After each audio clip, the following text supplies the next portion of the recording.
mama, prođe pokraj bašte staroga imama. Kad tamo u bašti u hladu jasmina, s ibrikom u ruci stajaše Emina.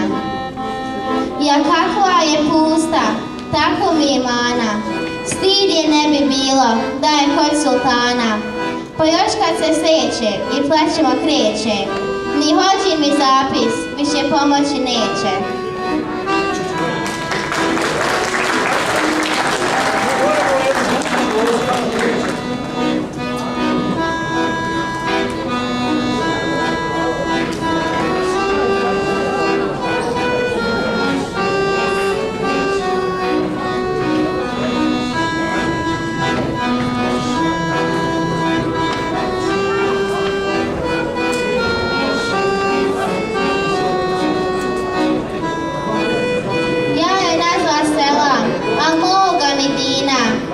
Neće ni da čuje lijepa Emina.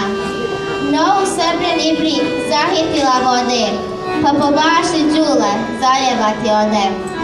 S grana vjetar duhnu, pa niz pleće puste, rasputre one pletenice guste. Zamirisa kosa ko zumbuli plavi, a meni se krenu bururat u glavi.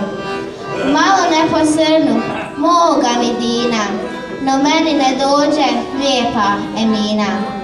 Samo me jednom pogledala mrko, niti hajek alčak što za njome crko.